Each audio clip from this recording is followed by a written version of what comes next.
Eu fui um dos primeiros a realmente começar a olhar essa história de long and short, né, no Brasil. Estar short uma ação, pelo menos no Brasil, não significa que a gente acha que a empresa vai quebrar. Não significa isso. Significa que simplesmente a gente está olhando o valuation daquela empresa na bolsa e a gente acha que está caro, está errado. Tá? A maioria dos analistas prefere estudar os longs. Realmente, fazer short não é uma coisa fácil. Você tem que estudar o short. Entendeu? Você tem que estudar a empresa.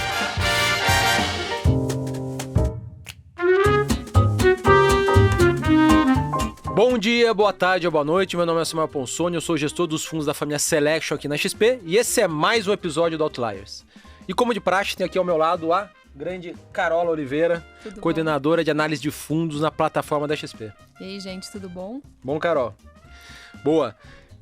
E o nosso convidado de hoje é um gestor de ações que está aí no hall dos mais experientes desse mercado. E, sem dúvida nenhuma, está entre os poucos sobreviventes de uma classe de fundos super difícil de se fazer gestão, que são os multimercados long and short. Mais especificamente ainda, os long and short neutros. A gente vai falar o que raio que é isso daí. Ele é o André Leon, que é sócio da Ibiúna Investimentos e é responsável por toda a área de renda variável da gestora. Leon, obrigado por topar esse bate-papo aí com a gente. Pô, Sônia, eu que agradeço, é um prazer estar aqui representando a Ibiúna como casa, especialmente a área de renda variável da Ibiúna, estou à sua disposição.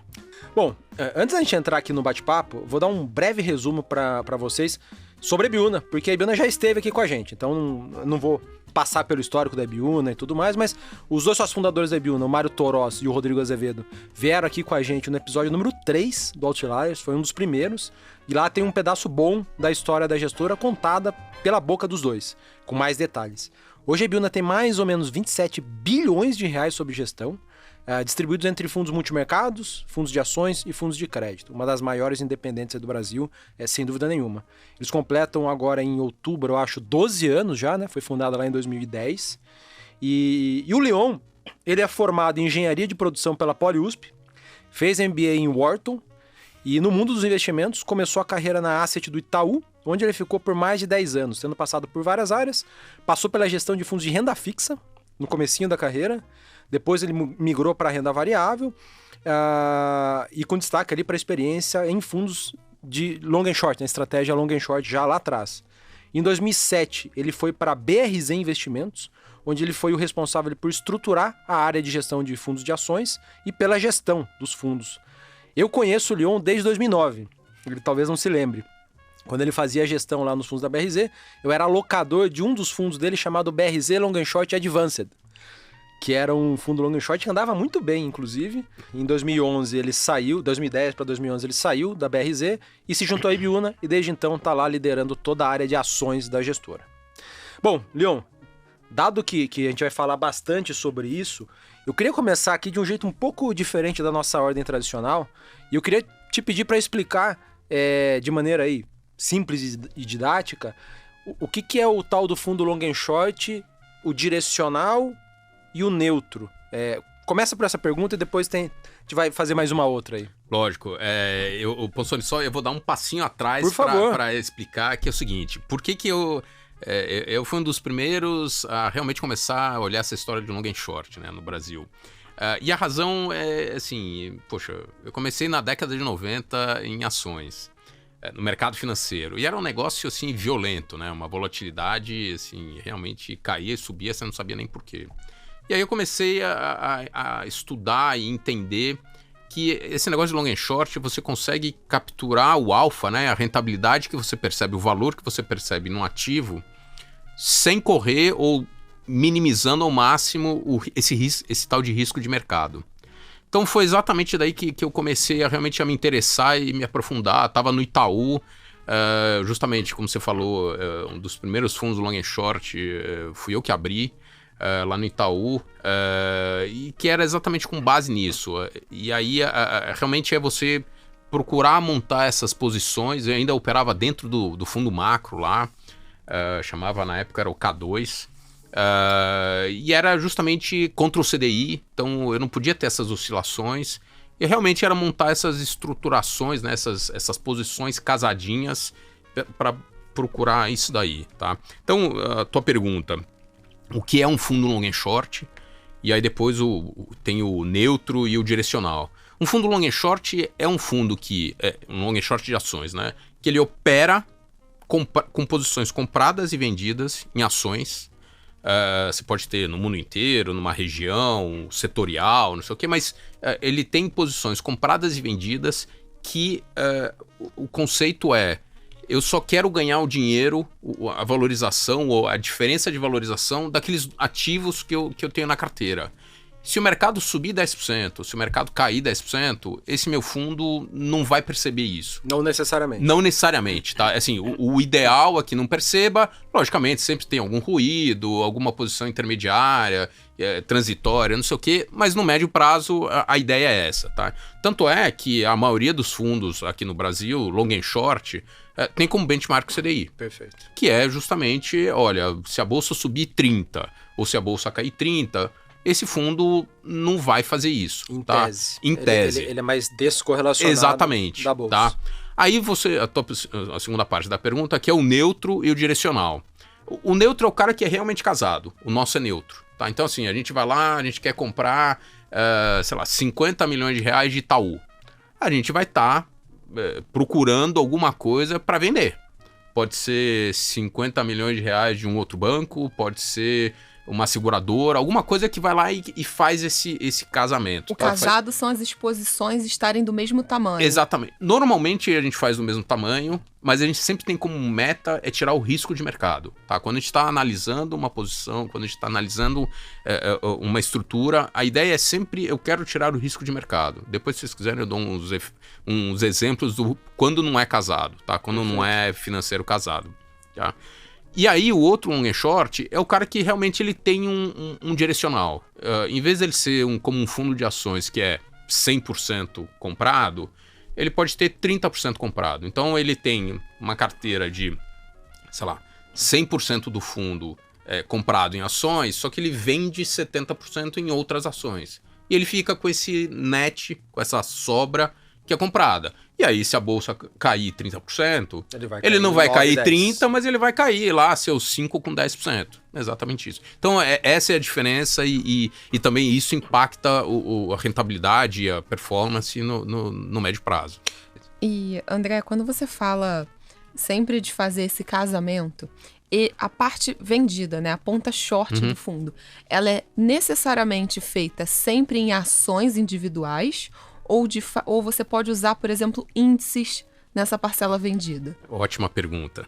Normalmente, tá, a gente faz ação contra ação. A gente faz empresa contra empresa. Justamente porque a gente consegue identificar se a gente vai ganhar ou vai perder. A gente consegue fazer, a gente tem uma equipe, hoje são 10 pessoas dedicadas a isso. A gente tem 5 analistas ultra sêniors, que entendem pra caramba, entendem muito mais do que eu de cada setor, cada empresa. Então, assim, a gente consegue, tanto nos longs, nos comprados, quanto nos shorts, né, nos vendidos, a gente entende o que está acontecendo com as empresas, com a dinâmica de resultado, de valuation, de expectativas.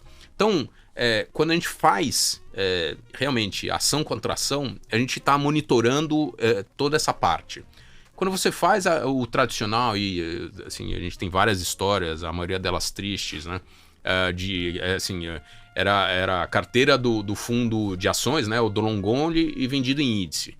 Aí, de repente, esse fundo começa a perder dinheiro, as pessoas nem sabiam por que estavam perdendo dinheiro, né? Porque o índice estava explodindo, porque não sei o quê. A gente perde esse controle, essa fineza, né? De controlar as posições, porque inclusive é o seguinte, também tem vários causos, né?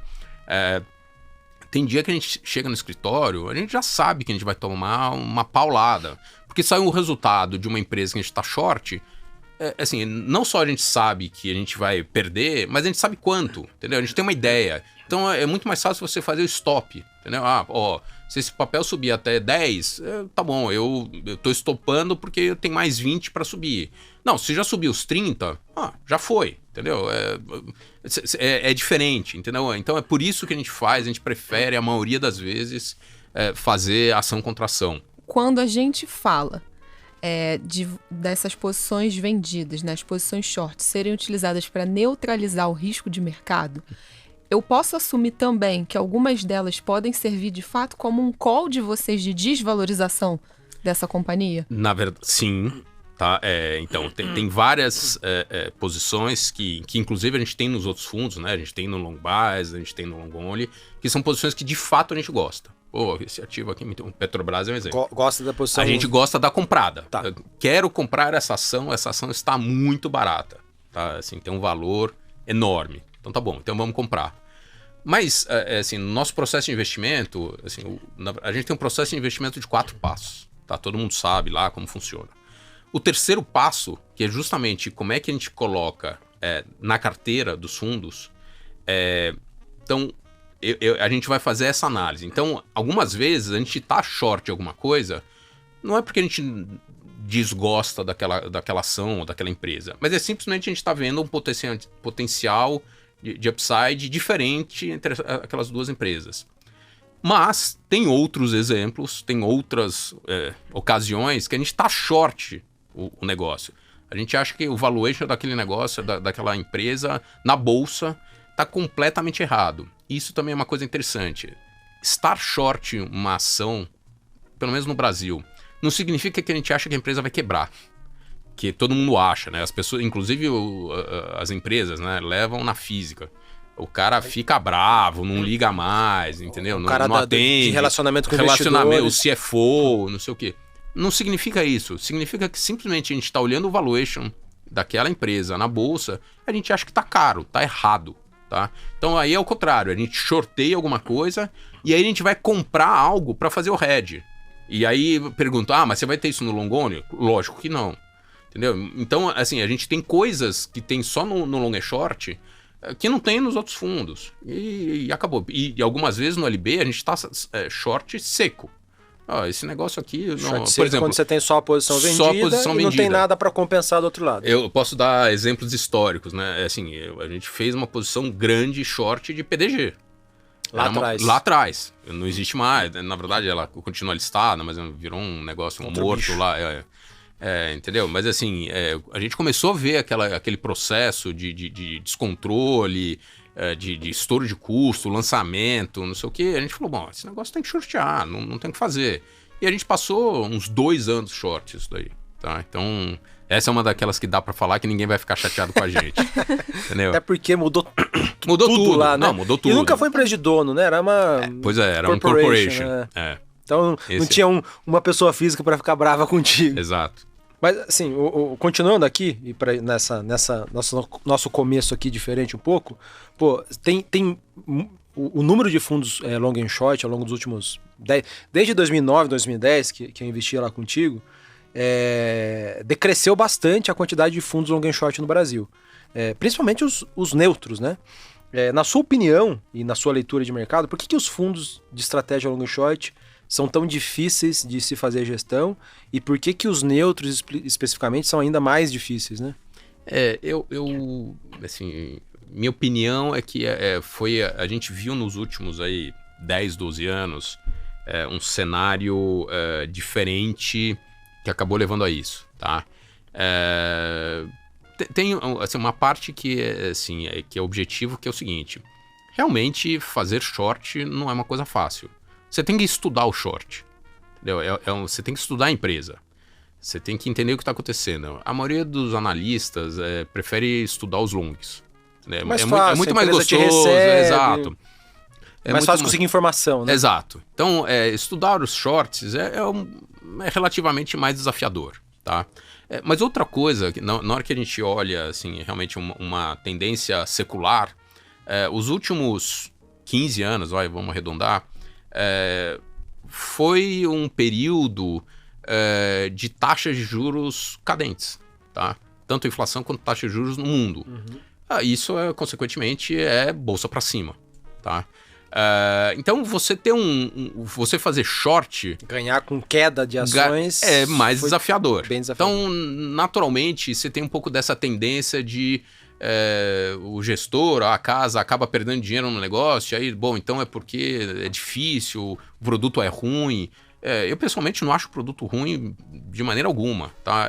Você tem que entender o que o produto se propõe, tá? E jogar dentro dessa dinâmica. Inclusive, o ouvinte que tá aqui participando, também quem investe tem que entender essa dinâmica. Assim, a bolsa sobe 40 e você, teu long and short só deu 20. Pô, então, o problema é anterior, né? O fundo foi ótimo. O CDI era 10, o fundo deu 20, o 40 era o outro fundo que você tinha que ter investido. Então, acho que essa é a dinâmica, tá? Boa.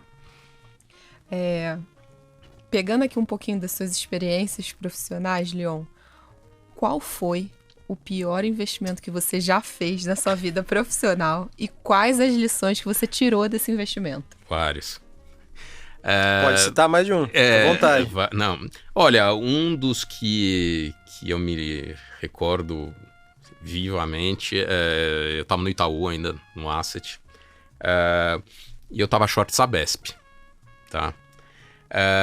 E eu estava short Sabesp em cima de um call de um analista lá da equipe de análise do Itaú Asset, e eu não tinha feito a lição de casa na devida maneira, tá? Eu entendia, conhecia a Sabesp há muito tempo e tudo mais, só que eu assim, fui muito no call daquela pessoa. E aí saiu o resultado, logo depois teve a revisão, eles começaram a revisão de ativos, não sei o quê. E eu tomei, assim, eu vi estrelas, tá? O papel subiu pra caramba. O papel, assim, explodiu na minha cara, assim, de uma maneira, assim, inacreditável.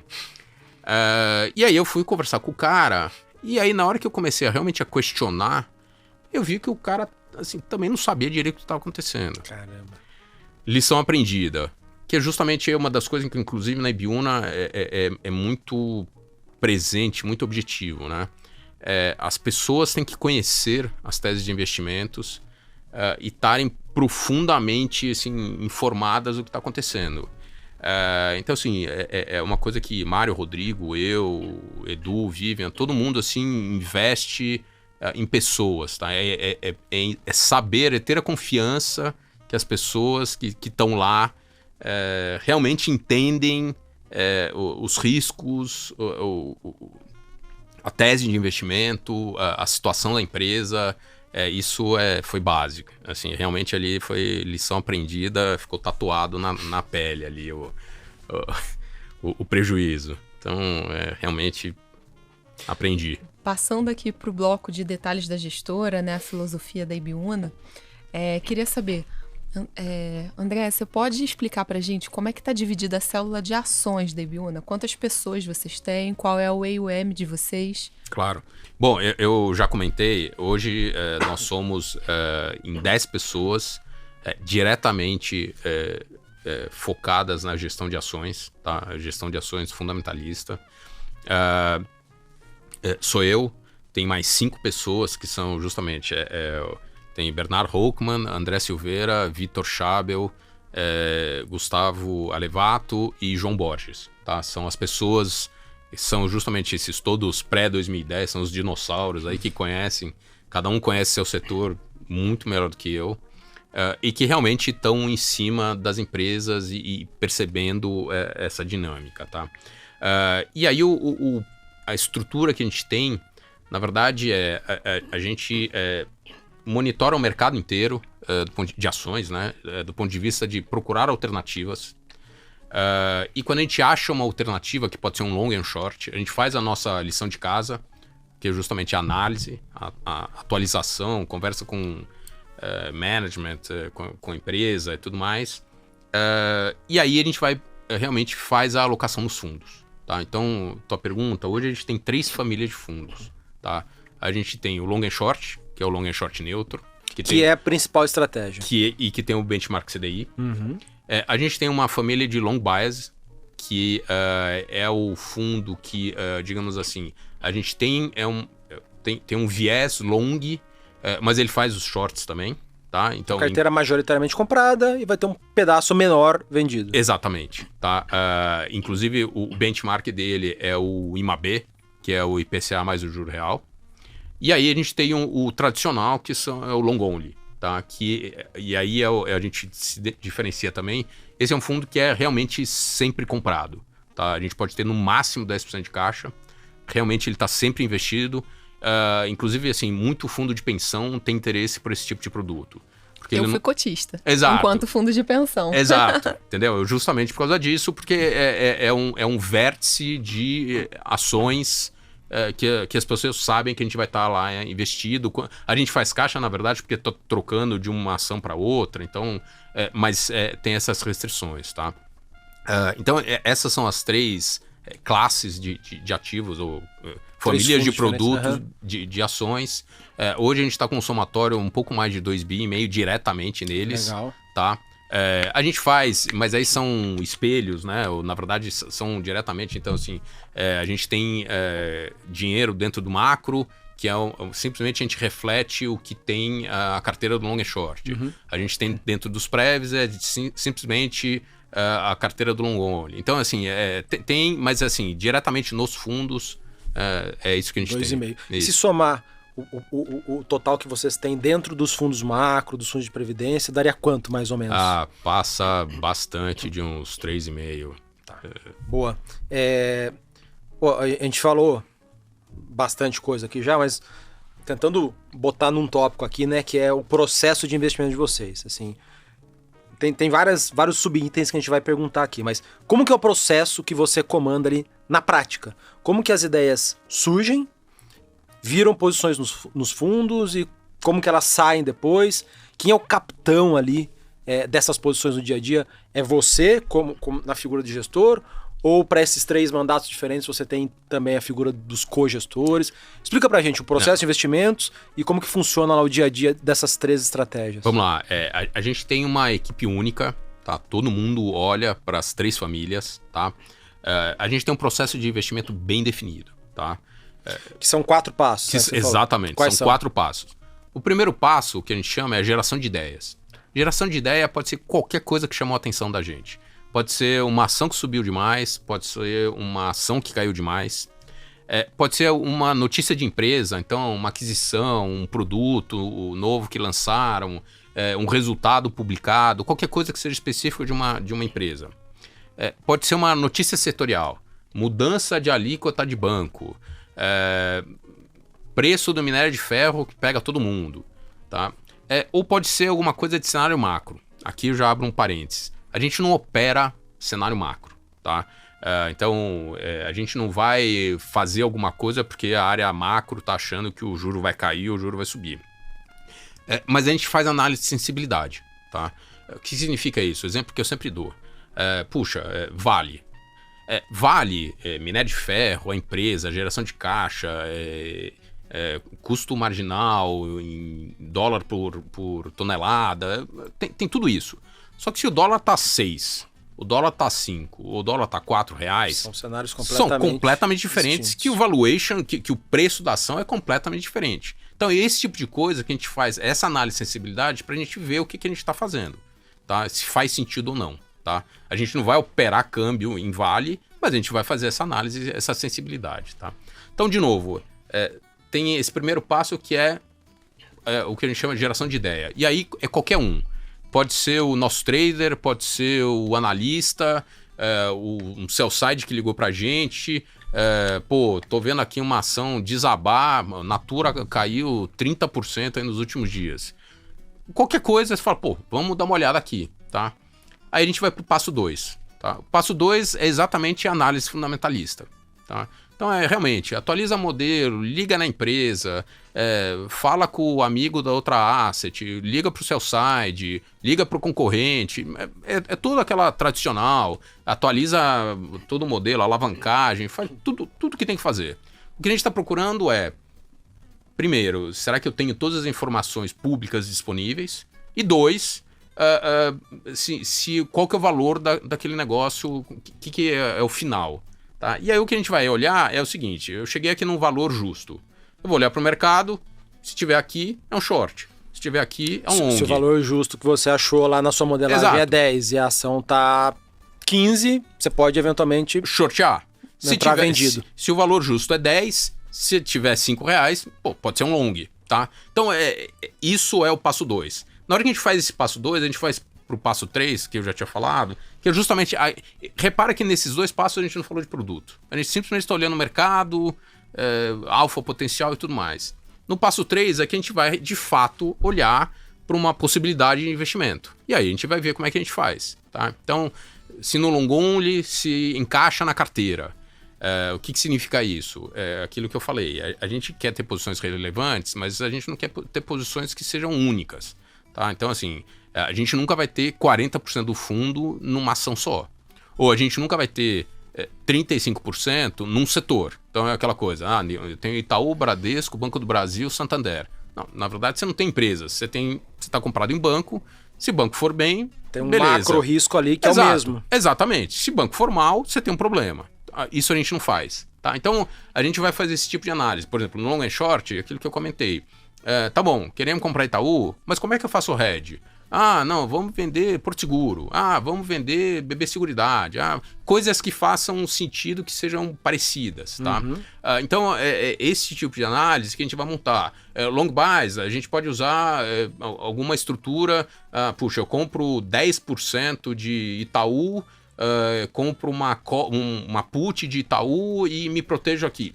Tudo bem. Então, é nesse tipo de coisa que a gente vai fazer e aí a gente vai decidir as alocações, tá? Na hora que a gente faz a alocação, a gente vai para o quarto passo, que é o que a gente chama de monitoramento. Tá? A gente vai ficar olhando o mercado e a gente vai ficar olhando 2 coisas. Chegou no nosso target. De novo, a gente é muito pragmático. Tá? A gente não tem aquela coisa de essa empresa sempre surpreende, ela sempre vai subir mais. Não tem amor. Não tem amor. Tá? Assim, chegou lá onde a gente achava que ia chegar. A gente não tem nenhuma informação adicional nova. Zera, não tem problema, põe no bolso, e se subir um pouco mais, não tem problema, tá? Se sair o resultado e vier um resultado extraordinário, a gente analisa de novo, tem muito mais upside. Tá bom, a gente entra de novo, é o direito de ir e vir e vamos de novo, não tem problema.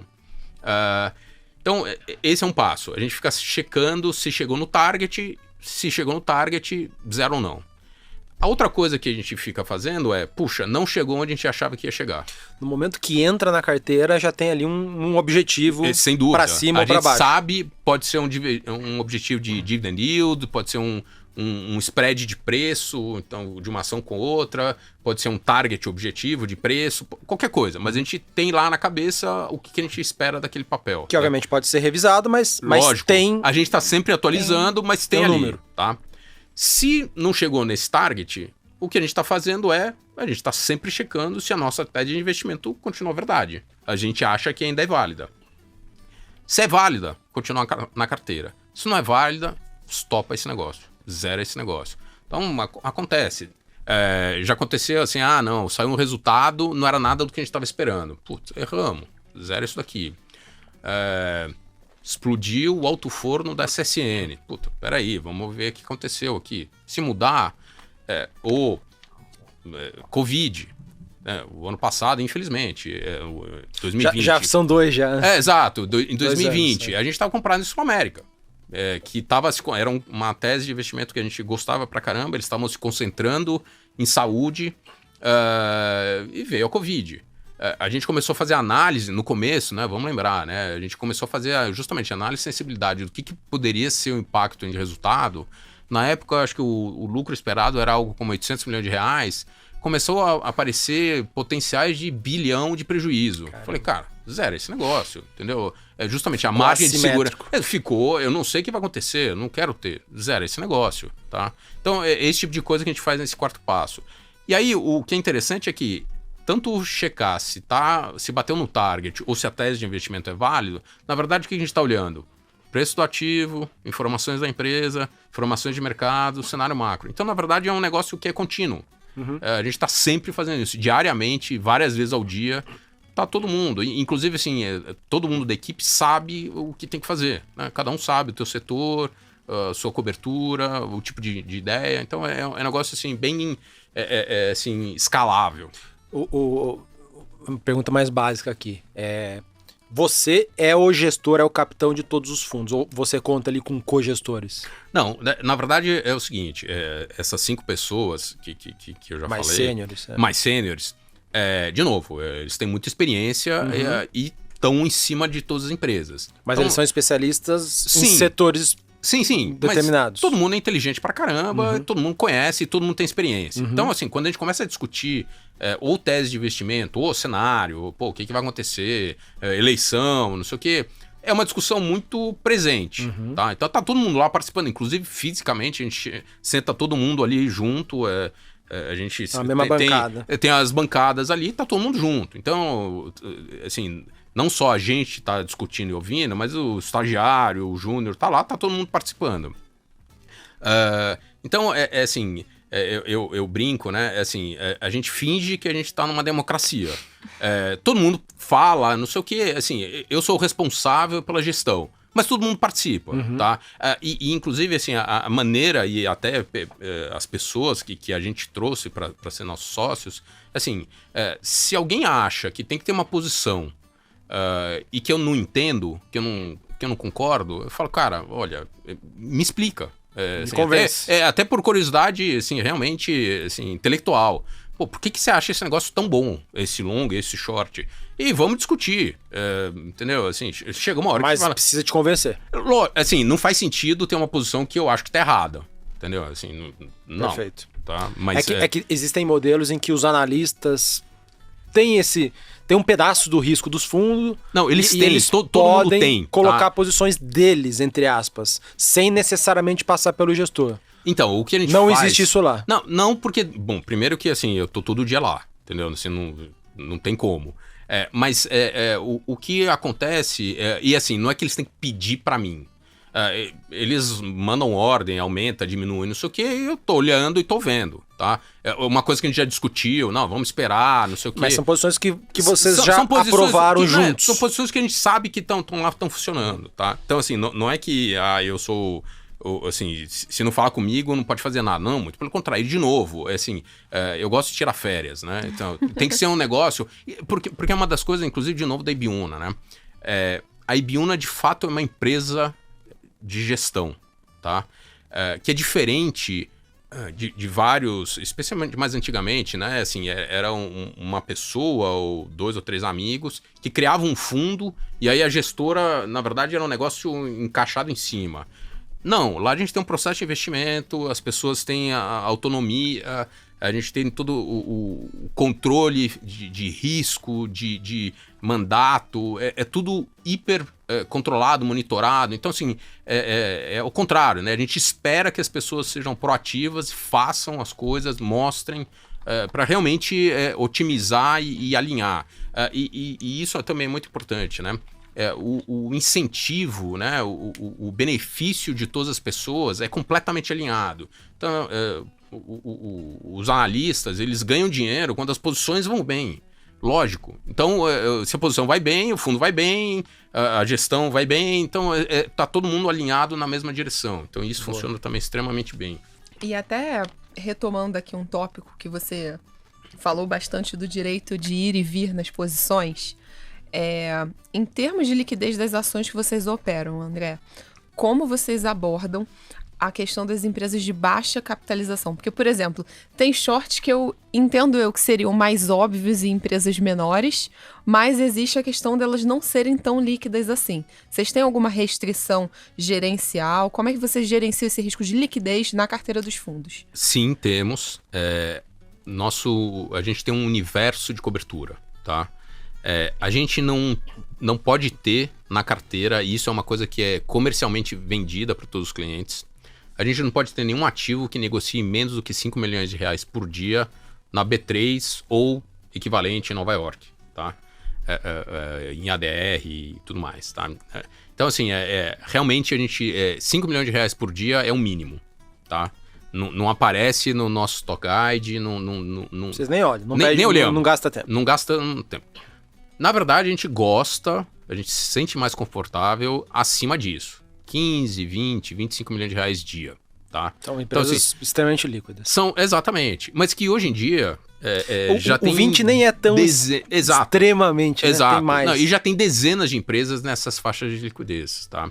Então, assim, hoje, nesses 5 e acima, eu não tenho isso na ponta da língua, mas deve dar umas 170 empresas. Só exemplo, Petro 3, Petro 4 é uma empresa. Tá? Então, assim... São 170 papéis. Não, é o contrário. São 170 empresas. Tá. Petro 3 e Petro 4 é uma coisa só. Perfeito. Tá? Então, assim, tem muita empresa pra gente cobrir. Na verdade, e aí, assim, a gente não consegue cobrir da maneira que a gente normalmente cobre 170, 180 empresas. Quantas são que vocês cobrem com profundidade? Mais de 100. Menos.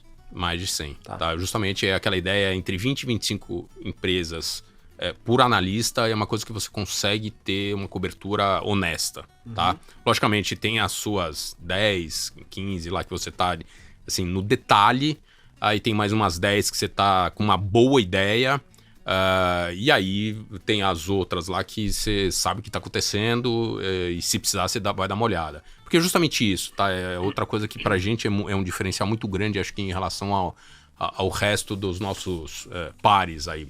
Como a gente olha tanto long quanto em short, quando você olha assim, o universo das empresas, normalmente as pessoas, grosso modo, vão olhar só os 30% que tem upside, né?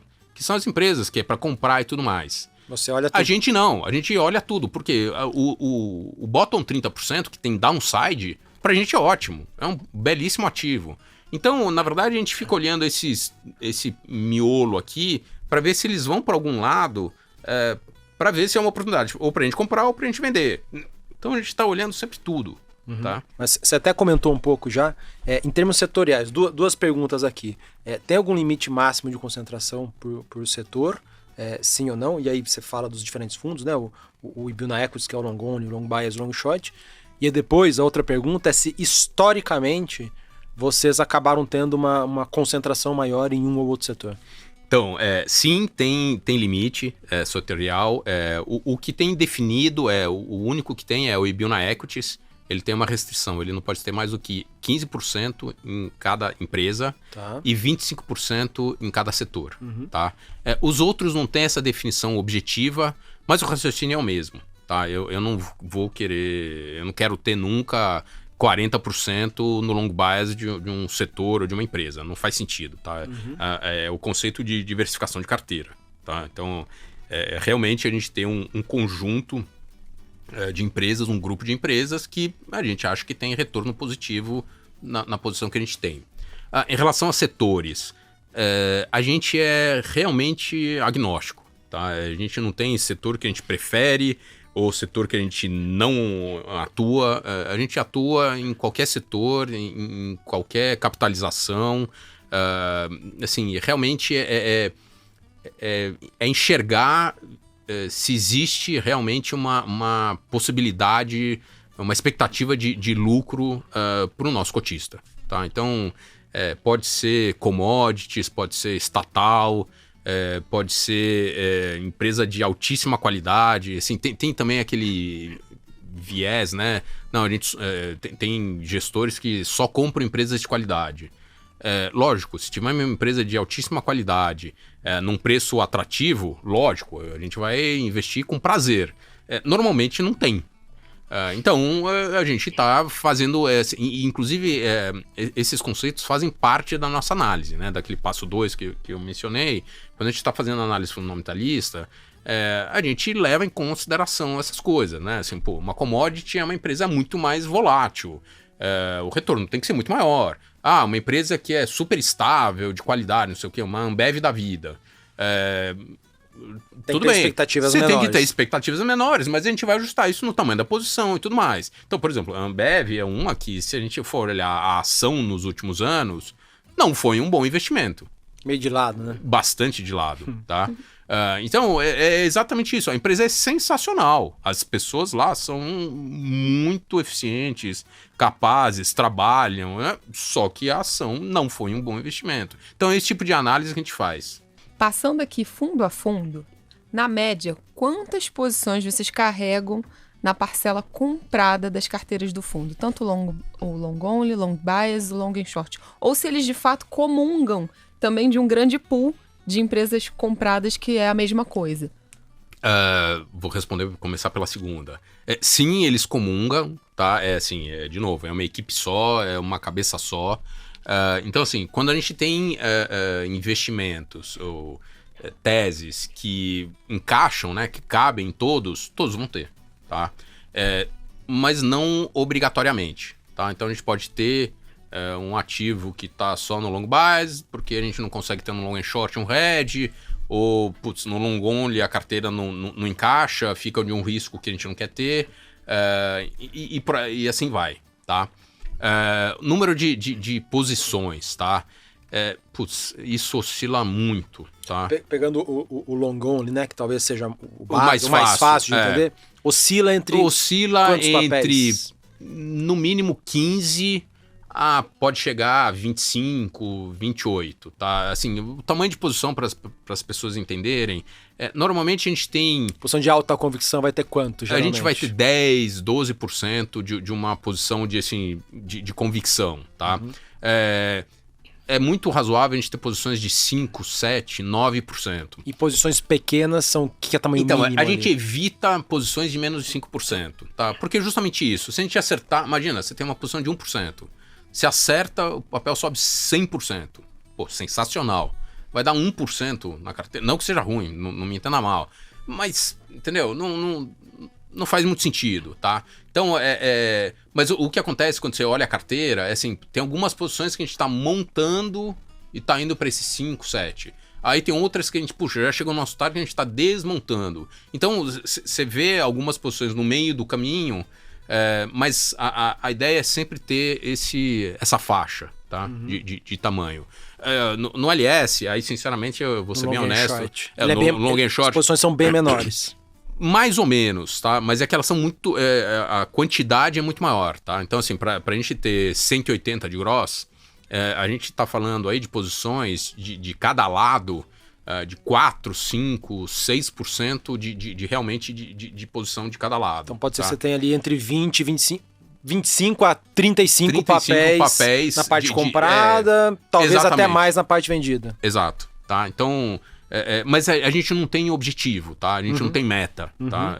De tamanho de posição. Inclusive, é por isso que o gross, se você olhar um gráfico de gross do long and short, bruta, ele oscila, tá? De vez em quando, assim, a gente fala, olha, não tô entendendo. Por exemplo, de novo, na pandemia, lá em março, abril, a gente falou, olha, não tenho certeza do que vai acontecer. Na verdade, a gente não tinha a menor ideia do que ia acontecer. Falou, olha... Posições que a gente está em dúvida aqui, que a margem de segurança zero, tira. Então, na verdade, se você olhar de março até abril, maio, o gross dele caiu uns 40%, pelo menos, tá? Que era realmente falando, olha, não sei o que vai acontecer. Traduzindo para o pessoal aqui, né? O gross ou a exposição bruta caindo, significa que você está pegando lá os pares, tanto na ponta vendida quanto na comprada, tira, zero. Zero as duas pontas. Zero, acabou. E você reduz essa exposição bruta total. Exatamente. Perfeito. Tá, então é bem nessa linha, tá? Tá. E na ponta short, falando aqui do long bias e do long and short, você falou mais ou menos aí em número de posições. O long and short vai ter mais posições vendidas do que compradas para você diluir mais o risco? Como que você trabalha com elas? Não, depende. Não necessariamente. Depende do trade, da estratégia, tá? A gente usa assim... Até para explicar um pouco para os nossos ouvintes aqui, né? Dado que no Brasil tem uma dificuldade grande, né? Você já mencionou anteriormente, com aluguel de ações, liquidez, menos papéis para você vender. Então, um exemplo aqui de... se o gestor montasse uma posição comprada em Itaú e quisesse achar proteções para essa parte comprada, em vez de ficar só vendido, por exemplo, em Bradesco, ele ia ficar vendido em Bradesco, Santander e Banco do Brasil. E isso fazia, né, para alguns gestores, com que a quantidade de papéis vendidos fosse até maior do que a comprada. Não necessariamente acontece com vocês. Não necessariamente. Inclusive, você tem que pensar que algumas vezes a gente está vendido e aí a gente está fazendo o hedge no comprado. Então, o raciocínio pode ser invertido ao contrário, né? Então, a gente está vendido em Banco do Brasil e a gente está comprado em Itaú, Santander e Bradesco simplesmente como hedge. Então, depende, tá? Várias vezes a gente está comprado e vendido em um papel e outro papel acabou, perfeito, funciona, tá certo. Tá? Então, não tem como te responder, tá? Agora, no long bias, a parcela vendida, você tem menos papéis e mais concentrados. A gente tem menos papéis, porque ele tem esse viés, né? Esse bias de ser long, tá?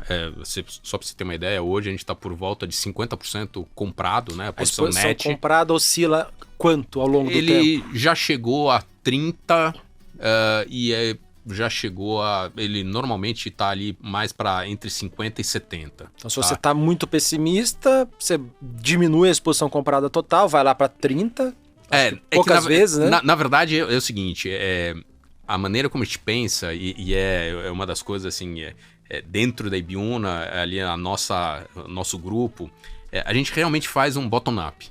Realmente é o fundamento para as ações, tá? Para cima. A decisão de essa alocação não é assim, puxa, eu tô achando que essa eleição vai ser ruim, vamos ficar com baixa alocação. Ou não, puxa, vai crescer agora, vamos aumentar a alocação. Na verdade é o contrário. Assim, a gente chega ali na mesa ali, bom, alguém tem aí alguma opção aqui pra gente comprar? Aquele puta silêncio, né? Ninguém fala nada. Você já sabe que os papéis estão caros, tá? Que a bolsa no geral tá caro. Ou de vez em quando é o contrário. De repente Leon, tô vendo aqui, TIM tá barato, não sei o que, saiu aqui, hoje saiu a Sinergia, tá começando. Aí o outro fala lá, não, porque Petro, não sei o que, aí Ômega.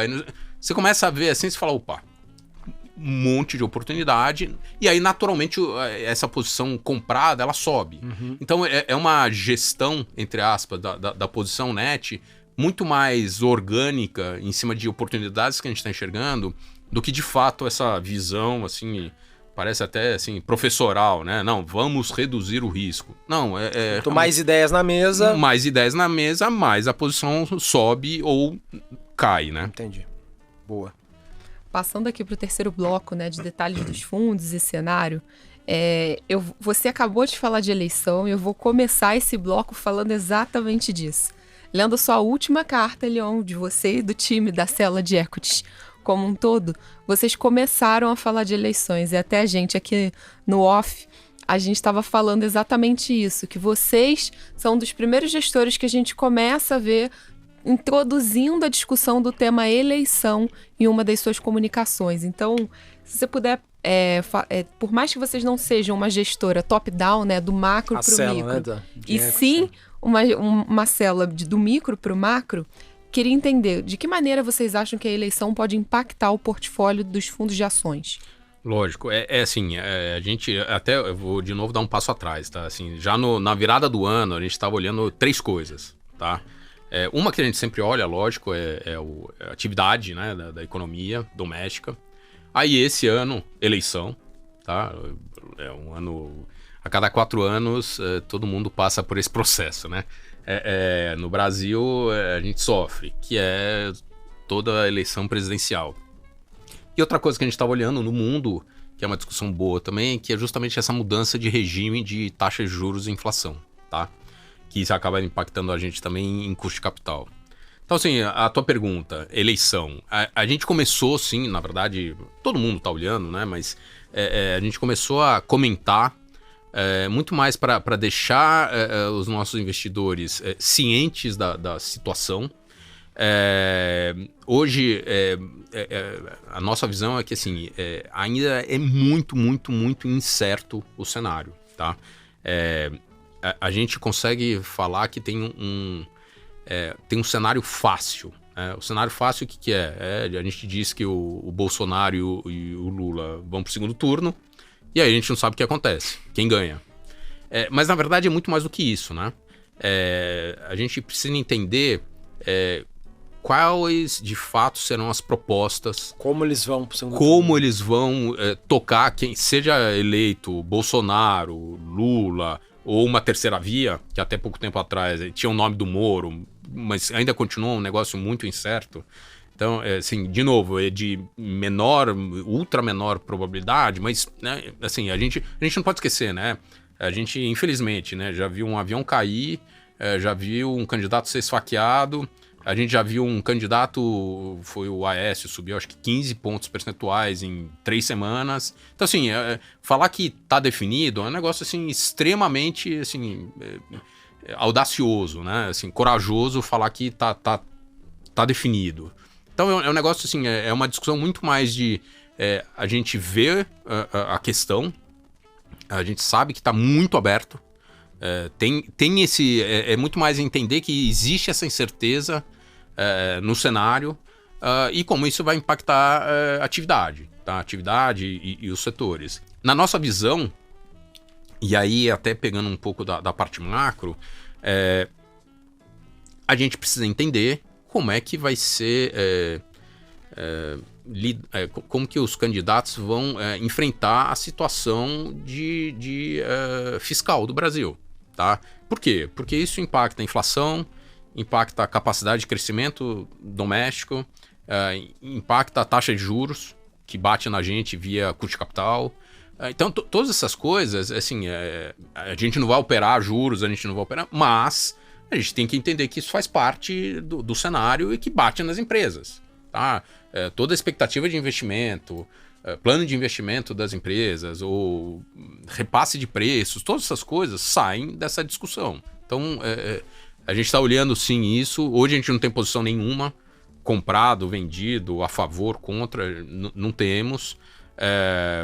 Normalmente a gente não faz posição em cima disso, mas entender o cenário é importante. Boa. Você falou um negócio aí que até puxou o gancho aqui. Você falou, não vamos operar, né, juros ou moedas. Os fundos long and short, long bias, eles são focados 100% em ações. Sim. Porque tem alguns long bias que podem operar e operam dólar, macros, juros, né? Teses macro. Não é o caso de vocês. Ainda vocês têm uma área macro excelente. Sim. Não, exatamente isso. Inclusive, assim, a gente tem até como casa, né? Quando a gente discute lá, Mário, Rodrigo, eu, a Vivian, Edu, assim, macro, quem faz é o macro. Ações, quem faz é a gente. Crédito, quem faz é eles. Crédito também, você não poder...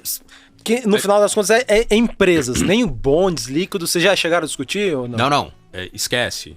Nos fundos de ações, a gente jamais vai ter... No long short ou no long bias? Nada. Tá? A gente não faz crédito. Tá? Perfeito. O que acontece é, por exemplo, a interação entre a área de crédito e a área de ações é relevante. Por quê? Porque a gente está trocando figurinha sobre empresas. Uhum. Então, a gente até brinca, né? Essas são as duas áreas que olham o lado direito do balanço.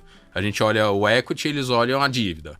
Então, a gente troca, inclusive, você falou com a empresa tal, não, pra gente eles disseram isso, e pra vocês, não sei o quê. Então, existe essa interação, tá? Assim como o crédito conversa com a parte macro, justamente, a inflação, o que vocês estão achando de não sei o quê, balança e tudo mais, porque isso eles fazem lá. Eu sei que a Vivian e o Edu fazem hedge de inflação e travam, não sei o quê. Então, assim, são decisões, mas que eles tomam. Então, assim, a gente como casa tem toda essa troca de informação, mas cada um lá no seu quadrado. Boa. Assim, coisa básica dos produtos ali, né? Do long short, long bias e long only, né? O IBIU na long and short. O que é? Você falou um pouco da volatilidade dele, que ao longo do tempo ela deve rodar ali entre 6% e 8% ao ano. O que você espera entregar de retornos ao longo do tempo? Essa pergunta como acima do CDI, né? Essa pergunta é capciosa, tá? A resposta é o máximo.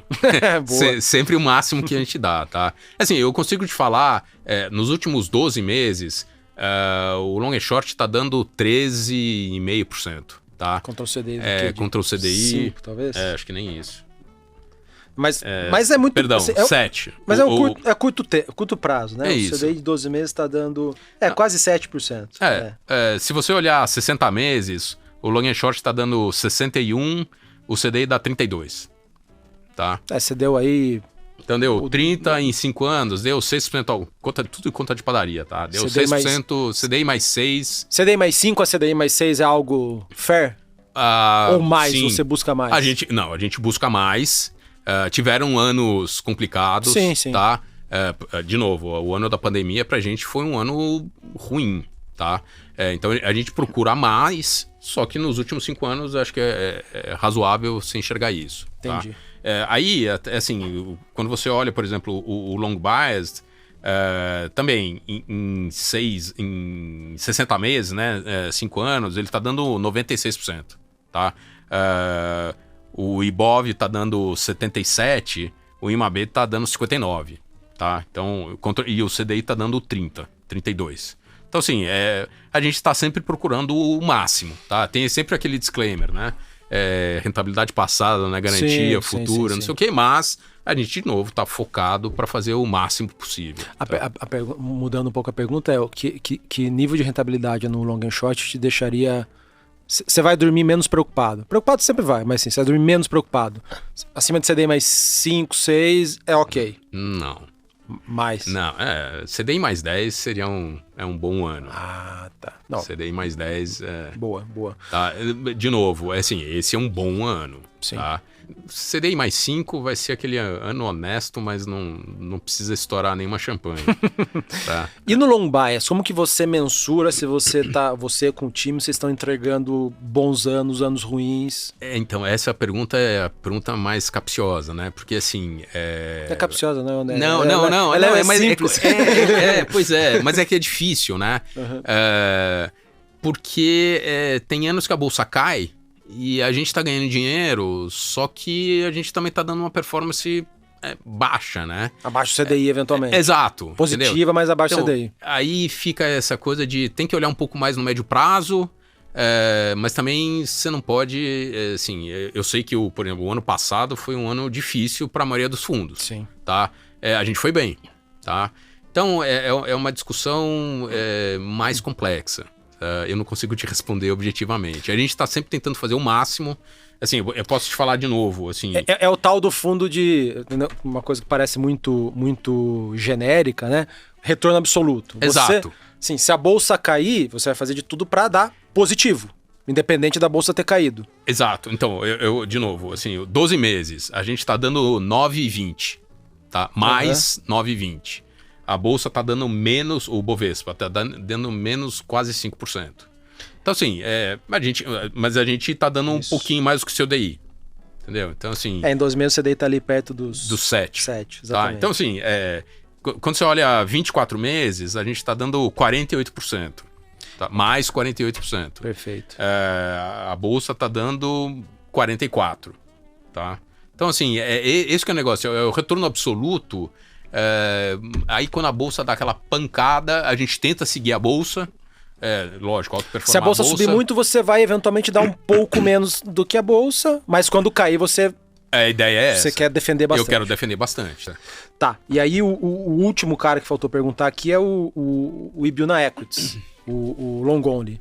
O que você espera entregar de retornos ao longo do tempo? A ideia do long only é a gente fazer... o benchmark dele é IBX. É a gente fazer um IBX+. Tá? Como ele tem essa obrigação de estar sempre comprado, então realmente lá é stock picking de verdade, tá? Dessa maneira agnóstica, pragmática, sem setor que eu gosto, setor que eu não gosto, realmente procurar as empresas, tá? Então, assim, lá acho que seria a mesma coisa, é um IBX mais 5, alguma coisa assim, é honesto e razoável, tá? Lógico, a gente tem anos aí que a gente já deu IBX mais uma pancada, e aí tem anos que a gente não consegue. Então, só para ter uma ideia, o long only nos últimos 12 meses, ele está dando 0,94 negativo, o IBX está dando 5,5 negativo. Então a gente está entregando, que é aquela discussão, né? Poxa, o fundo está negativo. Sim. Só que a gente está dando quase 6% acima quase 5%, perdão, acima do benchmark. Para o pessoal ter noção aqui, né? Olhando esse nosso guia de acompanhamento, fundos long only, né? Os ações ativos aí, a gente tem quase 300 fundos que a gente olha mais de perto aqui. Na média, em 12 meses, eles caem entre 11% e 12%. Pois é. De maneira muito, muito resumida aqui, para a gente falar com mais detalhes depois ali das posições, a Carol vai te perguntar, mas o que você... A que você atribui essa ótima performance de vocês aí nos últimos 12, 18 meses, destoando totalmente dessa média do mercado que eu falei aqui, né, dos outros gestores ativos? Foi ter mais do commodities do que a média do mercado? Foi não ter muito aquelas empresas de crescimento? Foi um misto dos dois? Na verdade, sim, isso a gente fez. Então a gente, por exemplo, a gente começou a comprar commodities que a gente percebeu justamente fazendo o bottom-up, né? Fazendo a análise, a gente começou a perceber assim, tinha um fluxo de caixa vindo das empresas assim, violentíssimos, Tá? A gente falou, peraí, o que tá acontecendo aqui? É um negócio assim, a gente precisa ter esses papéis. Não faz sentido não ter. Tá? Então, assim, commodities, sim. Essa parte de crescimento, a gente não tinha. Tá? Então, era uma coisa que... Era uma discussão que a gente já estava muito desconfortável. Algumas delas a gente estava, na verdade, short. Porque a gente estava vendo, né? Toda aquela dinâmica de... porque o Brasil vai crescer 5, 6, não sei o quê. Aí, de repente, começou, não, porque não é mais 6, é 5, não sei o quê. A taxa de juros está subindo, o Banco Central começando a puxar a taxa de juros, não sei o quê. Então, a gente já ficou bastante desconfortável com essa dinâmica. E teve uma terceira coisa que pra gente foi bastante relevante, que aí volta para a maneira como a gente pensa, que a gente participou de pouquíssimos IPOs, tá? Novamente, quando a gente vai investir, a gente quer entender, a gente quer conhecer a empresa. A maioria das empresas que a gente tem, vou te falar assim, 95% das empresas que a gente tem Itaú, Renner, Banco do Brasil. São empresas que estão listadas há 10, 15, 20 anos, tá? As mais novas têm 7, 8 anos. Então, assim, quando a gente vê uma empresa nova, de novo, a gente tem curiosidade, a gente vai olhar, tentar entender, não sei o quê, mas a gente é muito mais cuidadoso. E a gente quer muito mais margem de segurança. E a maioria dos IPOs que vieram ao mercado, a gente não enxergava isso. Então, a gente não participou da maioria delas, tá? Então, acho que isso também foi um diferencial relevante, tá? Para ter essa performance. Pensando na carteira de vocês hoje, Leon, como é que vocês estão posicionados? E se você puder citar pelo menos 5 a 6 cases que vocês têm hoje no portfólio? Até complementando aqui a Carol, né? A gente estava pegando aqui na CVM, dados públicos, as principais posições que apareciam ali no Ibiúna Equities, né, no long only, eram Itaú, Petrobras, Locamérica, Hipermarcas, BB Seguridade, Vale, Gerdau, Auren e Ômega Energia. Falei aqui 9 posições. Sim, são mais ou menos esses mesmos papéis. É verdade. Sim. Tá. Sim. E aí eu queria que você desse, assim, complementando a Carol, né? Dar um pouco do racional pra gente de como que tá montada a sua carteira. Você falou aí de ter mais commodities, que foram os últimos 12 meses, né? Mas vamos pra frente. Você não teve commodities lá atrás, desculpa, você teve commodities, você evitou essas empresas de crescimento e evitou os IPOs. Exato. Assim, o raciocínio continua mais ou menos o mesmo, tá? Mesmo com os papéis de crescimento tendo caído 60%, 70%, mesmo com os papéis de commodities versus o índice tendo subido bastante... Então, de novo, sim. Assim, o cenário pra gente continua mais ou menos o mesmo, tá? O que a gente quer dizer... O que eu quero dizer com isso? Assim, o processo de ajuste de taxa de juros e inflação continua, tá? Tanto no Brasil quanto lá fora. Então, isso a gente está vendo... O Brasil mais adiantado, né? Sem dúvida alguma, tá? Mas, e aí a gente até uma coisa que a gente estava conversando também antes, assim, estão acontecendo alguns eventos assim, conjunturais que são ruins, mas que continuam impactando. Então, assim, guerra na Rússia é muito ruim, tá? Para a inflação. A gente está tendo problema de alimentos, a gente está tendo problema de cadeia de logística. Por exemplo, agora, essa semana recente, impacto de Covid na China. Poxa, de novo, isso é muito ruim para toda a parte de fornecimento de bens para o mundo. Tá? Então, esse tipo de coisa, sim, você está certo, o Brasil está muito mais adiantado que a maioria dos países, mas não significa que terminou. E quando terminar, não significa que imediatamente vai começar a cair a taxa de juros, tá? Porque aí a gente tem um problema aqui local, que é a eleição. A gente vai ter que ver, de fato, como é que vai ser esse processo, para a gente realmente passar e ter essa tranquilidade que vai dar tudo certo, tá? Então, voltando para a tua pergunta inicial, assim, posições que a gente tem, tá? A gente gosta de empresas de crescimento? A princípio, não. Mas isso não significa que a gente não tenha. Tá? Então, por exemplo, uma empresa que a gente gosta, que a gente tem, por exemplo, Vivara e Pets. São duas empresas que até são relativamente novas, tá? Elas estão listadas aí há 2, 3 anos. que são de menor capitalização, tudo isso assim, seria justamente assim, a gente precisa de uma margem de segurança maior. Só que a gente acredita que tem. Ambas estão performando, a gente enxerga do ponto de vista de setor, são setores que estão indo bem, a concorrência ou não tem, ou é muito baixa, eles têm todo aquele processo realmente acho que a melhor comparação é a Localiza 10 anos atrás. Né? Assim, os concorrentes são muito pequenos, pulverizados, então tanto Pets quanto Vivara, eles vão continuar crescendo, realmente consolidando, tem vantagens comparativas relevantes. Então, são boas empresas e, lógico, estão num valuation razoável, né? Vivara está 14 vezes. 14 vezes lucro. Lucro, perdão. Uhum. Então, assim, quando você vai comparar, são os concorrentes ou os comparáveis na bolsa estão acima de 20, 25 vezes, tá? Então, são coisas que fazem sentido. Aí, do outro lado, a gente continua, por exemplo, com Petrobras, tá? Que também é uma pergunta que fizeram para a gente já várias vezes. Poxa, mas vocês têm Petrobras em ano de eleição, vão mexer com o preço do combustível, vão mexer... É verdade, tá? Existe todo esse risco, e a gente fatora isso na análise. A situação é que o valuation dela tá tão barato que isso tá mais do que pago, tá? Assim, e a gente olha, né, assim, desde 2015 para cá, quando teve todo o processo de saneamento, tanto do ponto de vista financeiro, mas também de governança, todas as melhorias que foram feitas de comitês, de próprio regras internas e tudo mais, a empresa, na verdade, se tornou uma empresa muito diferente do que era 5, 7 anos atrás. E a gente está vendo isso nos últimos 12 meses, tá? A gente viu todo esse ruído, troca o CEO, então era o Roberto Castelo Branco, colocou o general Silvio Luna, agora trocou de novo. Mas, na verdade, a gente está vendo que a gestão em si, ela não está mudando. A política de preços, ela não está mudando. Então, isso, na verdade, assim, na hora que passa toda essa confusão, esse ruído, a empresa sai fortalecida, tá? E, de novo, o valuation, assim, ela vai pagar esse ano de dividendos, não é geração de caixa, tá? É dividendos que ela vai pagar pra gente, acionistas, tá na faixa de 30%. Caramba.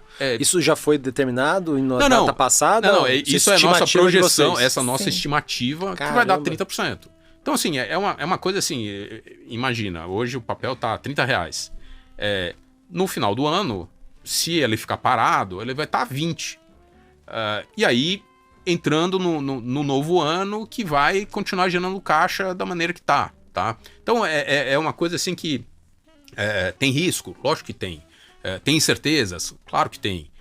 Mas a margem de segurança que a gente enxerga dentro desse papel tá mais que pago. Tá? Quando tem essas intervenções, essas sacanagens aí com Petrobras, o papel pode muito bem cair. A gente já viu isso dezenas de vezes, né? Em 2, 3 dias ou em uma semana pode cair 25%, 30%. Quanto que vocês enxergam de upside, de potencial de ganho? Então, assim, ao longo dos anos? Lógico. Né? Não. Assim, a gente faz uns...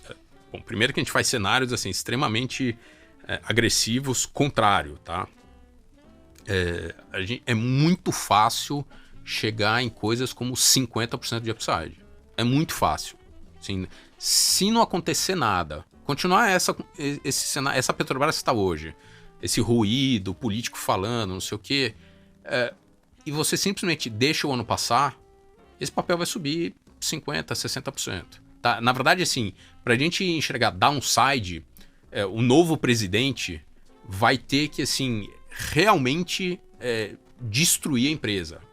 A gente vai ter que fazer todo aquele processo de novo, de sondas fictícias, investimentos que não foram terminados, de uma maneira assim estrutural, assim, gigantesca, que é uma coisa que, dado o cenário de hoje, assim, a gente tem hoje uma nova lei de estatais, a gente tem todas as alterações de comitê, de governança lá dentro.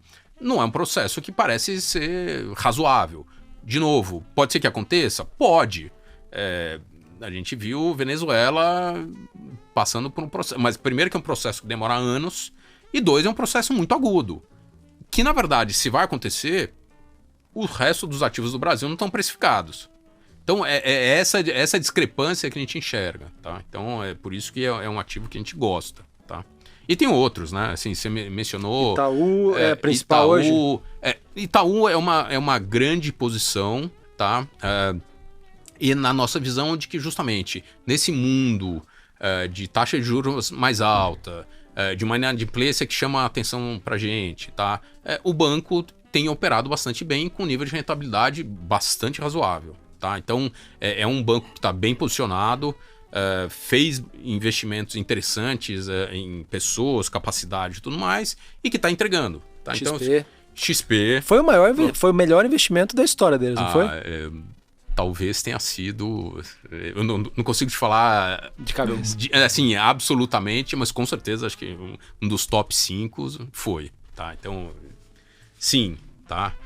Então, gostamos. E aí tem outras, por exemplo, você mencionou a Auren, né? Que é a antiga CESP. Eu não conheço. É a antiga CESP. Nossa, eu tô bem desatualizado. Mudou Faz de nome. Tempo, mudou? Não, mudou agora, faz alguns meses. Eu vi lá na carteira, Auren. Você sabia Auren. que tinha mudado o nome? Não. É a antiga CESP, Olha tá? só. Que na verdade foi a VTRM que se fundiu, o Votorantim que fez a... Eles compraram lá atrás quando foi privatizado.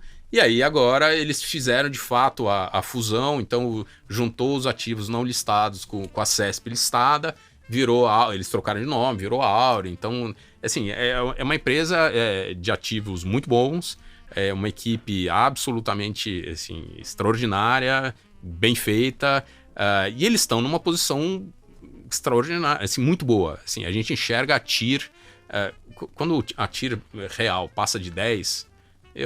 Para mim, o retorno acima da inflação. Exatamente, o retorno acima da inflação de 10% ao ano, eu paro de olhar, tá? IPCA mais 12, 10 no 14. mínimo. Assim, é o 10 plus. A conta fecha. Exato, entendeu? Assim, eles estão... A ação te oferece esse tipo de retorno, tá? Então, é um ativo... É mais que geração, distribuição? Geração. Transmissão? Não, geração. Só geração de energia. Não. O business deles, eles têm hidráulica, eólica, solar, mas assim, o business dele é geração, tá? Tá bom. A outra que a gente tem é a Ômega, que você mencionou também, é a mesma coisa. Ômega, até pouco tempo atrás, estava abaixo do valor de reposição, que também não faz o menor sentido, tá? Assim, é uma das coisas assim que é um ativo menor, passou por um processo de consolidação também. Eles tinham a Ômega Energia, a Ômega Desenvolvimento, se fundiram, hoje o ticker é Mega, né? Mas é uma coisa que está também super bem encaminhado, que também te dá taxas de retorno de inflação mais 10 para mais, tá? Ao ano, tá? Que é uma coisa que, assim, hoje em dia é difícil de se encontrar, acho que em qualquer lugar. Tá? E Leon, olhando agora para a ponta vendida, né? Você poderia falar de pelo menos os setores que vocês estão posicionados atualmente? Se puder abrir um case ou outro, a gente também agradece. Então, essa é sempre aquela pergunta delicada, tá? Você já explicou um pouco, né? Por que os gestores evitam falar de posições vendidas? Exato. Assim, a gente tem um excelente relacionamento com todas as empresas que a gente cobre. Tá? Simplesmente porque realmente é uma interação da nossa gestão com a empresa em si. Tá? Então, lógico, a gente discute, quebra pau, você está fazendo errado aqui, era para fazer melhor assim, não sei o quê, mas é sempre em cima da gestão da empresa. Tá? Quando a gente sai da empresa, a gente sai da reunião, a gente capturou aquela informação, e aí o que a gente vai fazer? A gente vai fazer realmente a nossa lição de casa. E a gente vai chegar, poxa, qual que é o valor justo daquela empresa? E a gente vai comparar com o mercado, tá? Com o preço que está na bolsa. Então, isso não tem nada a ver com a empresa, tá? Então, essa distinção entre a gente estar short uma ação e estar short uma empresa. A gente nunca está short a empresa.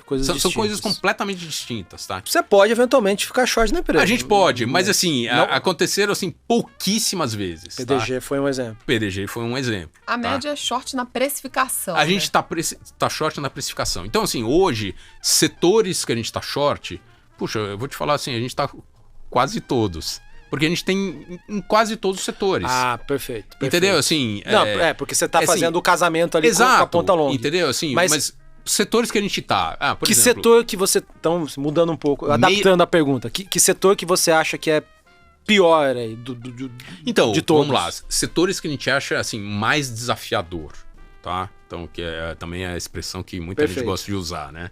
Assim, por exemplo... Meios de pagamento a gente acha um setor desafiador. Basicamente tem o quê? Só Stone e Cielo hoje. Stone, Cielo, Nubank. Get, Nubank classifica como meio de pagamento? Entra nessa dinâmica, tá um pouco. Eles são... É um banco, mas hoje eles hoje são muito mais concentrados em cartão, né? Não sei o quê. Mas, e aí qual que é o raciocínio? Primeira coisa é justamente essa discussão de mudança de taxa de juros. Você está saindo de 2 indo para 12. Tá? Conta aqui simples. Isso tem impacto em dinâmica da empresa em si, dos consumidores, que é um negócio assim, relevante. A outra coisa é a própria competição em si, né? Tem competição para todo lado. Você tem adquirente, subadquirente, assim, tem empresa pipocando, fazendo propaganda na TV, tem lá o negócio que é todo branco, já não me lembro o nome, tem uma propaganda que o cara... tudo é branco na propaganda, já não me lembro. É uma empresa incumbente. Exato, é uma incumbent que tá lá fazendo propaganda, tem o Safra Pay, tem dezenas, tá? Então é um cenário assim difícil e que as empresas têm que reprecificar justamente os contratos, tá? Então é complexo. É para shortear todo mundo? Não, pelo amor de Deus, tá? Mas você tem que prestar atenção nessa dinâmica. Outro que a gente assim, a gente gosta muito, mas assim, os próximos meses provavelmente serão complexos, é o setor de incorporação, tá? Assim, a gente, de novo, saiu de taxa de juros de 2. Vamos tirar o 2, vai. A gente saiu de 5. A gente está indo para 12. Mas a gente, infelizmente, tem essa barbeiragem. A gente bateu no 2. A gente bateu no 2. Mas tudo bem, entendeu? A gente estava lá 5, 6. A gente está indo para 12, 13. Isso impacta... Só Selic, né? Para quem vai tomar um empréstimo para financiar a casa, exato. 15, talvez, entendeu? 14. Então, essa é uma dinâmica que vai impactar construtoras. Você tem, por exemplo, Cury é uma que a gente está super próximo, estão executando extremamente bem. Tá? Mas a gente tem que esperar. Inclusive, a gente conversou outro dia com o Fábio Cury, com o Ronaldo também. A gente tem que esperar passar essa confusão para a gente falar, poxa, agora a gente enxerga, você tem margem de segurança aqui para a gente falar, vamos fazer um investimento. Tá? Até você falou um negócio bacana, assim, para horizonte de investimentos. No long and short, você pode girar um pouco mais a carteira. Por exemplo, você falou, para falar de incorporadoras, construtoras, você falou, poxa, temos que esperar um pouco, talvez esse final de ciclo de aumento de juros aqui. Como que é esse horizonte de investimentos quando você olha no long only? A gente não tem diferença de horizonte de investimentos, tá? Assim, a gente tem posições dentro do long and short que estão lá há anos, que simplesmente é aquele processo. Se a tese de investimento continua válida, mantém lá. Então, assim... Tem posições lá dentro, por exemplo, o TIM tá lá dentro, a gente tá long TIM. Você tem esse papel há uns 10 anos, não tem não? Menos, mas entendeu? Mas assim, dessa vez a gente deve estar short há ano e meio, 2. Short, não. Desculpa, a gente tá long, a gente tá comprado em TIM. Pensei que ele escapuliu. Não. Escapuliu a palavra. Não, a gente tá comprado em TIM. Saiu hoje o negócio lá da sinergia com a Oi. Foi um belíssimo operação, tá? Então agora a gente vai começar a ver aí os próximos meses, realmente o tombamento da parte da Oi que eles compraram para dentro da TIM, realmente a migração de todos os clientes, incorporação da infraestrutura, né, das antenas e tudo mais, assim, um negócio que pode ser muito interessante. E TIM tá no valuation que faz sentido. Então a gente tem TIM no long only, no Ibiuna Equities, a gente tem no long and short, e a gente tá lá há um tempão, tá? O que acontece, e aí em todos os fundos acontece isso, é o seguinte: se a gente põe uma posição em 2 dias, bate no nosso target, a gente zera. Não tem problema. Na verdade, assim, a gente adoraria que sempre acontecesse isso. Infelizmente não acontece. Então, o que você tem para ganhar em 2 anos, você ganha em um mês. Em um mês excelente. Tá ótimo, excelente. Mas não acontece, tá? Então, a gente não tem diferença, respondendo a tua pergunta, a gente não tem diferença de horizonte de investimento. Tá? Tá bom. Mais algum outro setor aí, para fechar com 3, que você tá evitando ou eventualmente tá vendido? A parte de varejo, no geral, a gente também está um pouco mais O varejo, aquele consumo mais discricionário. Sim. Sei lá, móveis, eletroeletrônicos. Sim. A gente está um pouco mais cauteloso justamente por causa dessa... assim, até um comentário assim, realmente assim, conjuntural, né? A atividade econômica doméstica nesse primeiro trimestre veio assim, um pouco mais forte do que a gente esperava. Tá? Os resultados que a gente viu foram um pouco melhores do que a gente esperava. Mas, olhando para frente, a gente tem esse questionamento, essa dúvida do que vai acontecer. Tá? Então, assim, a gente continua cauteloso. Não significa que a gente não possa ter alguma coisa, mas é sempre aquela dúvida, aquela pulga atrás da orelha maior. Olhando as principais posições do Ibuna Equities aqui, acho que a única que aparece... É que nem é mais, né? Hipermarcas virou Pharma, né? Sim, exato. Deveria mudar o nome, inclusive. Eles mudaram o nome. É Hypera, não é? Chama Hypera, exato. É que eu peguei no Quantum, tava Hipermarcas ainda. Eles podem não ter alterado ainda. Mas é Hypera. Não, já faz uns Na bolsa uns não anos. mudou ou não? Tá. Hype. HYPE. Boa. Não, já faz uns bons anos. E de novo, assim, não só é Pharma, mas tá num valuation... Ainda tá? Mas, assim, tá num valuation... Chama atenção, tá? Ela andou... Essa é uma daquelas, acho que subiu uns 30% ou 40% já. Mas ainda tem um pouco de carne, tá? Ainda tem um pouco de... Para fechar aqui esse nosso bloco de posições, cenário, que até ajuda a entender quão otimista ou não vocês estão, como que tá a exposição comprada? A gente tá gravando aqui no final de abril, isso aqui deve ir ao ar daqui umas 3, 4 semanas, meados de maio, então eu sei que pode mudar. Como que tá a exposição comprada do Ibuna Long Bias? E até assim, suponho que vá ao ar daqui 3 semanas. Pode oscilar muito em 3 semanas? Vamos lá. Hoje a Ibuna, a posição do Long Bias, a gente está com um pouco mais de 50% comprado. Tá. A média histórica é o quê? Então, ele oscila entre 50 e 70, tá? Então, assim, essa posição... Eu só vou pedir uma tecla SAP. A gente falou de exposição bruta, que é o gross, e agora a gente tá falando do net, que é a exposição líquida. Então, se você puder explicar também na nossa segunda tecla SAP aqui, Leon. Perfeito. De fato, é a posição que a gente tá comprado na hora que a gente faz... A diferença entre o que a gente tem vendido e o que a gente tem comprado, o que sobra é esse 50% que a gente está comprado. Tá? Então, assim, se a bolsa subir 10%, grosso modo, o fundo subiria 5%. Tá? Não é assim que acontece, porque as posições são diferentes, mas é essa posição líquida. Tá? Então, assim, respondendo a tua pergunta, Ponsoni, hoje a gente tem essa posição de um pouco mais de 50%, que ela está na parte mais baixa do que seria razoável. Tá? A gente não está ultra pessimista, tá achando que nada tem upside, mas tá mais complexo achar... Exato, tá? E por quê? Justamente por causa dessa discussão. Os próximos 2 trimestres, aí o segundo trimestre e o terceiro trimestre, tanto do ponto de vista de cenário doméstico, eleição, cenário lá fora, taxa de juros, não sei o quê, a gente tá vendo uma, digamos assim, uma incerteza maior. Tá? Então, na hora que a gente vai fazer lá a projeção de empresa, a gente fica um pouco menos certo, um pouco menos confiante no que a gente está enxergando. Então, é simplesmente por causa disso. Tá? A gente tá numa posição de aguardar. Tá? A gente vê que tem alguns ativos, então, voltando a falar CESP, Petrobras, não sei o quê, esses são ativos que a gente vê muito valor e que a gente tá relativamente tranquilo. Só que a gente tem muito ativo que a gente acha que tá ali a gente chama lá internamente, tá no mata-burro. Tá ali no meio do caminho. Não tá nem barato, nem caro. Então, fica lá e espera. Tá? Então, mais ou menos essa é a visão que a gente tem hoje aí para que a gente tá esperando. Tua pergunta, isso em 3, 4 semanas pode variar? Sim, pode variar muito, tá? Lógico, se a bolsa, por acaso, faz uma correção agressiva sei lá, a gente tem um surto de Covid que a gente está vendo na China, um negócio que realmente pega muito forte. A bolsa cai 10%, 15%, muda o cenário, lógico. Ou se a gente vê uma alteração num cenário político, sei lá, vou inventar alguma coisa aqui. O presidente Lula, o ex-presidente Lula, desiste da candidatura antes de começar. Bom, o cenário muda, entendeu? Então, assim, lógico, não é escrito em pedra, né, isso. Mas a posição nossa hoje é essa. Tá.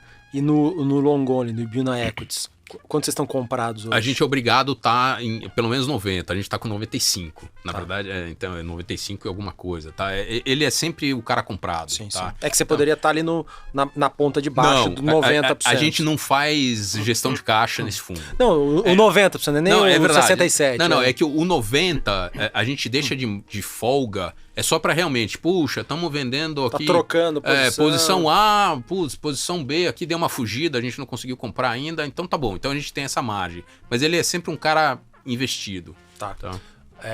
E no última pergunta aqui, o long and short, se pegar aqui, né, a soma de todas as posições compradas, com todas as posições vendidas, né, o gross, exposição bruta, tá quanto mais ou menos ele hoje? Tá com 175%. Também tá ali um pouco abaixo da média mas histórica. Ele tá ele tá bem numa faixa neutra ali, porque lá a gente consegue fazer essas incertezas que a gente tem, a gente consegue fazer o hedge.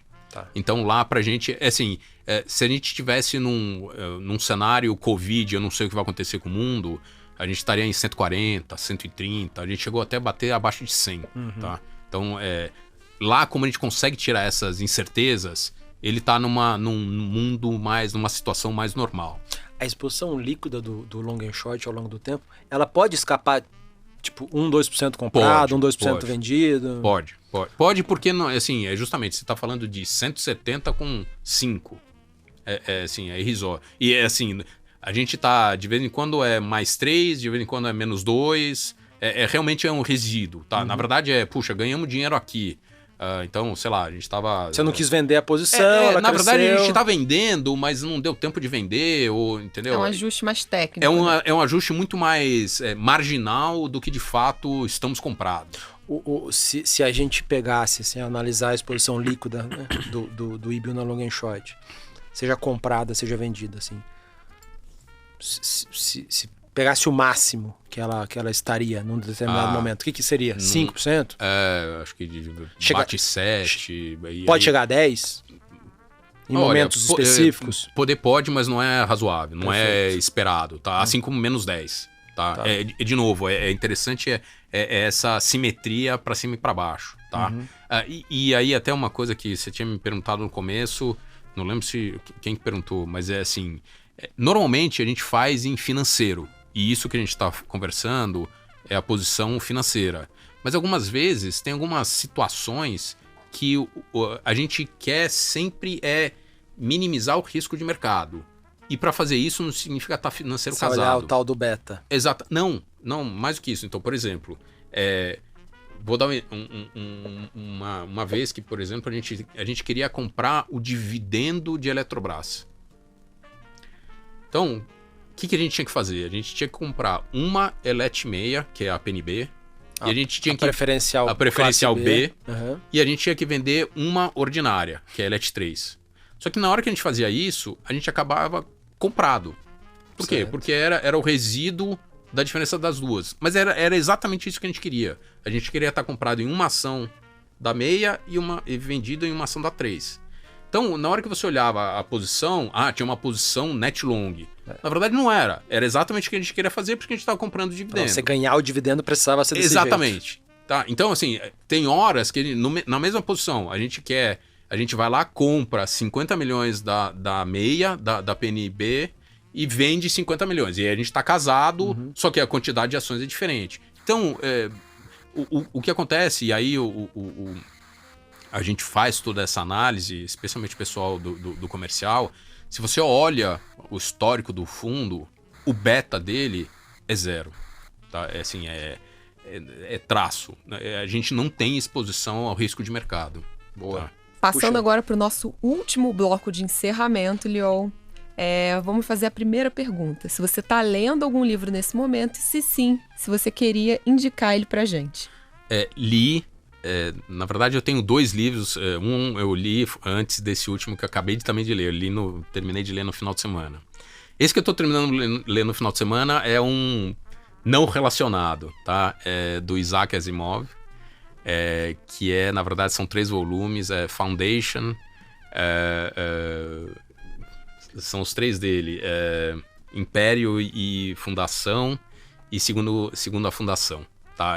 Isaac Asimov, para quem não sabe, era um escritor de ficção científica Ele, na verdade, é um cara, assim, fui olhar a biografia dele, era PhD por Columbia.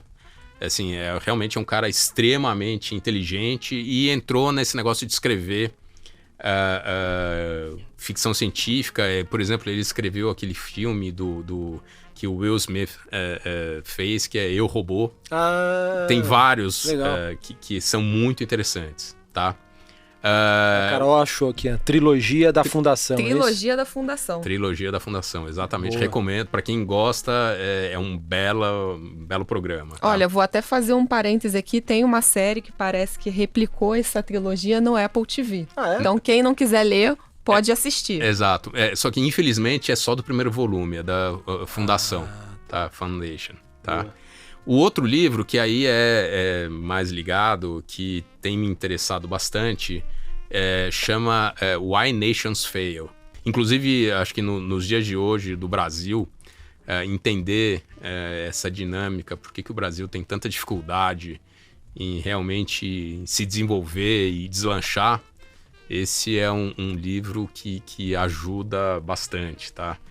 E é um livro muito interessante, porque ele faz a análise de situações políticas, econômicas, sociais, pelo mundo todo, em diversas fases da história. Vale a pena a leitura. Leon, uma pergunta que a gente sempre faz aqui também para os nossos convidados. Se fosse olhar se fosse fazer um checklist para analisar uma gestora de ações, 3, 4 itens lá essenciais para você dar para os teus amigos, filhos. O que teria que constar nessa lista ali? Sem dúvida nenhuma. Pessoas. Quem são as pessoas que fazem parte da gestora? 2, governança. Tá? Apesar de estar na moda esse negócio, ESG, isso é uma coisa que eu olho e analiso em todos os investimentos que eu faço, tanto na jurídica quanto na física, que realmente o alinhamento de todas as pessoas, todas as empresas envolvidas em qualquer processo. Tá? Então isso é fundamental em entender. Tá? E o terceiro é o processo. Tá? O processo, não só o processo de investimento, que todo mundo sempre olha, mas essa coisa de como que a empresa está estruturada, tá? Como que a gestora está estruturada. É muito importante a gente entender se a gestora tem uma estrutura realmente de contínua, né? Que ela consegue se perpetuar. Não é simplesmente uma pessoa. A gente tem alguns exemplos extraordinariamente bons de uma pessoa ou 2 pessoas que realmente fazem a diferença. Só que se acontece alguma coisa naquela pessoa, é um negócio que desmonta. Tá? Então eu acho que essas seriam os 3 pontos que eu realmente falo para meus filhos prestarem atenção na vida. Boa. De todas as lições de investimento que você já teve ou aprendeu no mercado, Leon, deve ter uma que você considera mais relevante de todas. Pode compartilhar com a gente? Posso. Ser pragmático. Eu acho que enxergar a situação de um investimento, de uma empresa, e ter a tranquilidade de, puxa, o que eu tinha enxergado não é mais verdade, ou simplesmente eu errei, puxa, isso economiza muito dinheiro, tá? Então, e muito dinheiro e muito estômago, né? Porque te tira de uma situação que, de maneira contrária, você estaria por mais 6 meses, 1 ano, perdendo dinheiro e sendo consumido, enquanto você pode fazer outra coisa. Então isso é muito, muito valioso. Bom, vamos lá para nossa última pergunta então. Dado que você não falou que você não vai querer jantar com nenhum famoso, nenhuma celebridade de investimentos. Cara, se você fosse se aposentar hoje e precisasse investir o seu dinheiro em outros gestores fora da Ibiúna, em que gestores você teria conforto de alocar a tua grana? Sejam gestores de ações, multimercados, créditos. Bom, hoje eu concentro todo o meu dinheiro na Ibiúna, tá? Então não só nos fundos de ações, mas no fundo macro, no fundo de crédito. Assim, realmente as pessoas que estão lá dentro são pessoas singulares, tá? Assim, são realmente Então, em caso de aposentadoria, na verdade o dinheiro continuaria lá, tá? Mas, fora, eu acho que tem duas pessoas, ou na verdade, uma gestora que, inclusive, eu não conheço as pessoas pessoalmente, mas ouvindo e as discussões, a gente acaba se encontrando no mercado, me chama atenção. E a outra é uma pessoa que eu conheço já há bastante tempo, conheci pelo mercado também, que me chama muita atenção. Então, uma é a Clave, que é do André Caldas. Eu conheço ele pessoalmente, já tivemos algumas... Vocês foram contemporâneos no Itaú? Não. Inclusive, quando eu saí, ele entrou alguns anos depois. Ele veio perguntar para mim se devia ir pro Itaú ou não, como que era. Eu dei as dicas. Então, assim, é uma pessoa que me chama atenção. Acho que o processo e a capacidade de investimento é relevante, é muito interessante. E outro que, de fato, eu não conheço as pessoas, mas me chama a atenção até como analista, né? Como olhar a empresa, olhar o processo de investimento, e me chama a atenção, que é a Molt. Tá?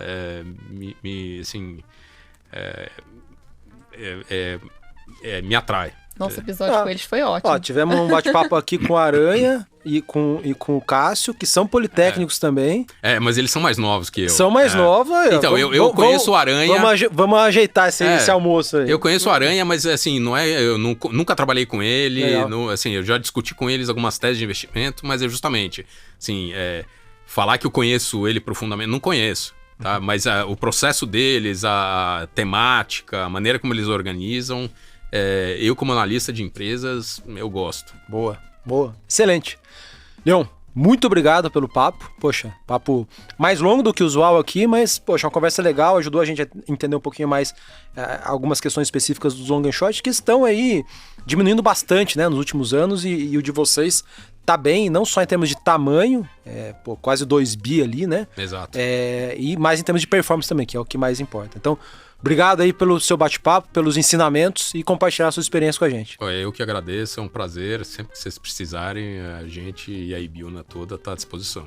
Obrigado. Boa. Obrigada, gente. Procurem a gente lá nas redes. Eu tô como @samuel.ponsoni. A Ibiúna tem lá o Instagram deles também, que é @Ibiúna Investimentos.